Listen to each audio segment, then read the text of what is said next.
Hello, എല്ലാവർക്കും നമസ്കാരം. ചൂണ്ടയിട്ട് കൈ നിറയെ മീൻ കിട്ടിയ ഒരു ദിവസമായിരുന്നു ഇന്ന്. സാധാരണഗതിയിൽ ഞങ്ങൾ ചൂണ്ടടാൻ പോകുമ്പോൾ മീനൊന്നും കാര്യമായിട്ട് കിട്ടാറില്ലായിരുന്നു. ഞങ്ങൾ ദ്വീപിന്റെ വടക്കേ അറ്റത്തുള്ള ഹാർബറിലായിരുന്നു ഇന്നത്തെ ചൂണ്ടയിടല്. ഈ ചൂണ്ടട എന്ന് പറഞ്ഞിട്ടുണ്ടെങ്കിൽ നല്ല ക്ഷമയുള്ളവർക്കുള്ള പരിപാടിയാണ്. അതുകൊണ്ട് എനിക്ക് ആ പരിപാടി തീരെ ചേരൂല. വന്നിട്ട് 5 മിനിറ്റ് പോലും തികയുന്നതിന് മുന്നേ നമ്മളെ വിഷ്ണു മച്ചാനതെ ഫസ്റ്റ് കുണുവലിനെ പിടിച്ചിട്ടുണ്ട്. ചൂണ്ടയിട്ട് മീന് കിട്ടി തുടങ്ങി കഴിഞ്ഞാല് കണ്ടു നിൽക്കുന്നവർക്ക് വരെ ഭയങ്കര ഒരു ഇൻട്രസ്റ്റ് ഉള്ള പരിപാടിയും കൂടിയാണത്. പറഞ്ഞു തീരുന്നതിന്റെ ഇടയ്ക്ക് അടുത്ത മീനും കുടുങ്ങി കേട്ടോ. സംഭവം എനിക്ക് ചൂണ്ടിടാൻ അറിയുന്നില്ലെങ്കിലും ചൂണ്ടിട്ട് മീനിനെ പിടിക്കുന്ന കാണുമ്പോൾ ഭയങ്കര ഒരു ഹരം തന്നെയായിരുന്നു. നമ്മൾ മീൻ പിടിച്ചോണ്ടിരിക്കുന്ന ഹാർബറിനടുത്തായിട്ട് ചെറിയൊരു ഫിഷി ബോട്ട് കുറച്ച് ദിവസമായിട്ട് അവിടെ പാർക്ക് ചെയ്തിരിക്കുന്നത് കണ്ടിട്ടുണ്ടായിരുന്നു. ഇതിന്ന് വെളുപ്പിന് 3 മണിക്ക് വേറെ ഏതോ ഒരു ദ്വീപിലേക്ക് പോകാനുള്ള ഒരു ബോട്ടായിരുന്നേ. ബോട്ട് കെട്ടിയിരിക്കുന്ന കയറിന് ചെറിയൊരു ലൂസ് സംഭവിച്ചപ്പം കൂടെ ഒന്ന് ഹെൽപ്പ് ചെയ്ത് തരാമോ എന്ന് ബോട്ടിലെ ചേട്ടൻ ഞങ്ങളടുത്ത് ചോദിച്ചു. ഒരു ഭാഗത്ത് ഞങ്ങൾ ബോട്ടിലെ ചേട്ടനെ സഹായിക്കുമ്പോൾ മറുഭാഗത്ത് നമ്മളെ മച്ചാൻ മീനിനൊക്കെ പിടിച്ച് തകർക്കുകയായിരുന്നു.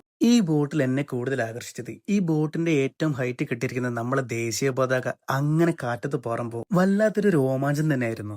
നിങ്ങൾ ധൈര്യമായിട്ട് ചൂണ്ടട്ടോ, ഞാൻ കയറി കൊത്തിക്കോളാം എന്നുള്ള ഒരു ആറ്റിറ്റ്യൂഡായിരുന്നു ഇവിടുത്തെ മീനുകൾക്കൊക്കെ. ഒരു രാത്രത്തെ കറക്കി വേണ്ടിയിട്ടുള്ള മീനിന് വേണ്ടിയിട്ടായിരുന്നു ഞങ്ങൾ ശരിക്കും പോയത്. പക്ഷെ ഒരു അരമണിക്കൂർ കൊണ്ട് ഞങ്ങൾക്കൊരു 10-21 മീനിനെ കിട്ടി ഗൈസ്. അപ്പം പുതിയ പുതിയ കാഴ്ചകളും പുതിയ പുതിയ വിശേഷങ്ങളൊക്കെ ആയിട്ട് നമുക്ക് മറ്റൊരു വീഡിയോയിൽ കാണാം. ഇപ്പം എല്ലാവർക്കും ടാറ്റാ.